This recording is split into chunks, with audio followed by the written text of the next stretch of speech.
এরপর ক্যাপ্টেন চলে গেলে ডেভিড সেই অগোছালো ঘরটিকে গুছিয়ে থাকার উপযুক্ত করে তোলে।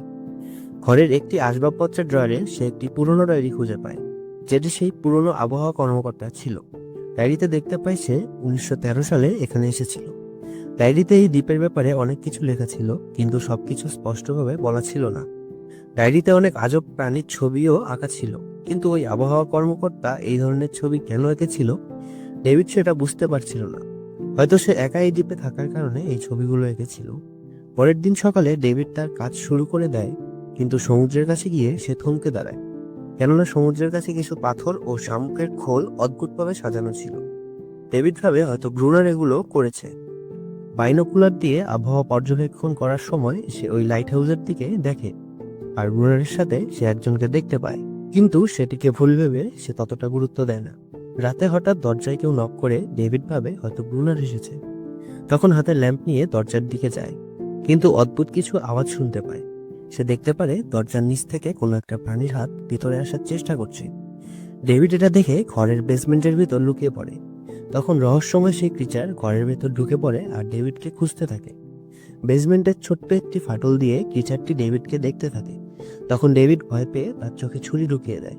ক্রিচারটি চিৎকার দিয়ে পালিয়ে যায়। তারপর ডেভিড তার দরজাটি শক্ত করে রশি দিয়ে বাঁধে। তারপর সেটা বন্ধ করে দেয়, আর পুরো রাত সেখানেই জেগে কাটিয়ে দেয়। পরের দিন সকালে ডেভিড ঘরের বাইরে এসে কিছু পায়ের ছাপ দেখতে পায়, কিন্তু এগুলো কোনো মানুষের পায়ের ছাপ ছিল না, আর ছাপগুলো সোজা সমুদ্রে গিয়ে মিশে গেছে।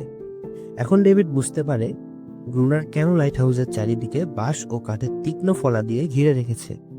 এটি ভেবে ডেভিড ভয় পায়, লাইট হাউসের দিকে দৌড়ে যায় আর দরজায় ধাক্কা দিয়ে বলে, দরজা খোলো, আমি ভিতরে আসব। কিন্তু গ্রুনার তাকে এখান থেকে চলে যেতে বলে। ডেভিড হতাশ হয়ে ঘরে ফিরে আসে আর নিজের ঘর সুরক্ষিত করার কাজে লেগে পড়ে।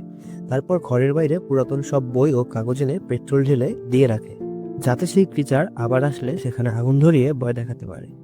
কিন্তু ডেভিড একটা বিষয় জানতো না যে এখানে একের অধিক ক্রিচার আছে, যা আজকে রাতে সে জানতে পারবে। ভাগ্যক্রমে সে এই ঘরে একটি বন্দুক খুঁজে পায়।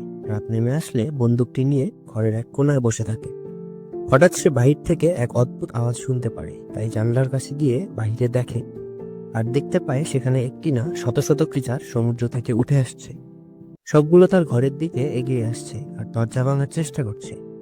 ডেভিড তৎক্ষণাৎ গুলি করতে শুরু করে, এতে বাহিরে কিছু ক্রিচারের গুলি লাগে, আর বাকি ক্রিচারগুলো আরো হিংস্র হয়ে ভিতরে ঢোকার চেষ্টা করতে থাকে। তখন ডেভিড সকালে বাহিরে রাখা বই ও কাগজে আগুন ধরিয়ে দেয়।